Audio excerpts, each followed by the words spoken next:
Aujourd'hui, nous sommes à l'espace culturel François Mitterrand pour une conférence de presse sur étranges lectures.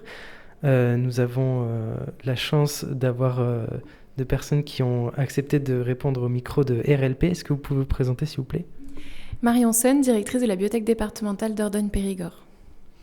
Régine Anglard, vice-présidente en charge de la culture au conseil départemental de la Dordogne. Pour nos auditeurs qui ne connaissent pas forcément Étranges Lectures, est-ce que vous pouvez les présenter rapidement ce qu'est Étranges Lectures ? Alors c'est une manifestation qui met à l'honneur la littérature étrangère et concrètement ça se passe par des lectures à voix haute suivies de présentations et de buffets aux couleurs du pays dans plusieurs communes de Dordogne, donc à chaque saison à Périgueux. Il y en a également sur le territoire bergeracois et ensuite ça tourne chaque année dans des villages qui sont partenaires du département en matière de bibliothèque.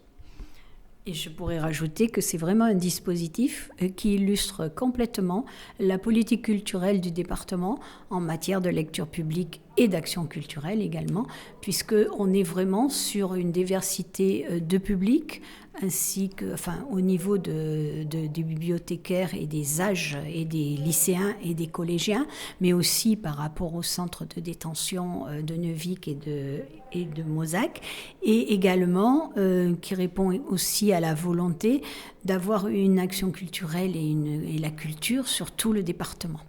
Pendant la conférence, vous évoquiez quelques chiffres clés, notamment des 981 spectateurs ainsi que des lycéens et des librairies qui ont été dans cette manifestation pour la saison 2024-2025.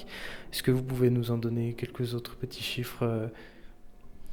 À côté de cette manifestation, on a un prix des lecteurs, où en fait les lecteurs des bibliothèques, les habitants de Dordogne peuvent lire les 5 livres qui sont proposés, 5 pays, et en voter pour un, et celui qui a le plus de votes est présenté à la saison suivante.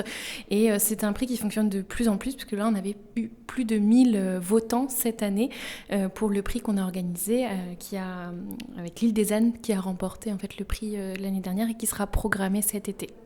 Oui, parce qu'il faut bien distinguer entre la saison d'étranges lectures et la sélection d'étranges lectures. La saison, c'est 4 livres qui ont été sélectionnés, qui seront lus par des personnes qui ont participé au livre, comme des comédiens, et qui seront également présentés. Et la sélection, qui sont des livres pour le public, que les lecteurs liront et pourront voter pour le prochain livre qui sera dans la sélection de la saison prochaine. Pour cette saison, il y a 4 livres. De quel pays ? Alors on va commencer par la Suède avec De pain et de lait en partenariat avec le festival Lettres du Monde à Bordeaux et le festival du livre gourmand de Périgueux. Ensuite on ira en Argentine pendant l'hiver. Au printemps on ira en Ouganda avec La Première Femme et on terminera justement avec le gagnant du prix des lecteurs cet été avec la Sardaigne en juin. Et pour la sélection de cette année, qu'est-ce qu'on a au programme ? Alors, pour la sélection des prix, cette année, nous avons donc 5 ouvrages. Donc, pour le prix des lecteurs 2026, les pays qui sont représentés, ce sera l'Arménie, les États-Unis, l'Allemagne, la République tchèque et la Tanzanie. Les votes se passent donc dans les bibliothèques qui mettent en œuvre et en ligne. Voilà. Il y a également des nouveautés pour cette saison et cette sélection d'étranges lectures, des petites choses en plus qu'il n'y avait pas dans la dernière édition. Est-ce que vous pouvez les présenter à nos auditeurs ? Oui.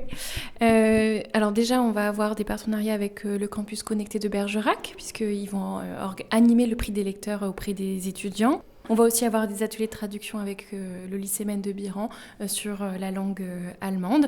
On accueille aussi 2 nouveaux libraires, parce qu'on est en partenariat avec les libraires locaux, avec 12 libraires, que ce soit pour la vente et la dédicace lors des manifestations, mais aussi pour l'animation du prix des lecteurs. Eh bien, merci beaucoup en tout cas d'avoir répondu à l'appel de RLP et Merci beaucoup. Merci beaucoup et merci pour ce que vous faites, les informations que vous pouvez donner pour toujours plus de lecture. Et voilà, c'est très important.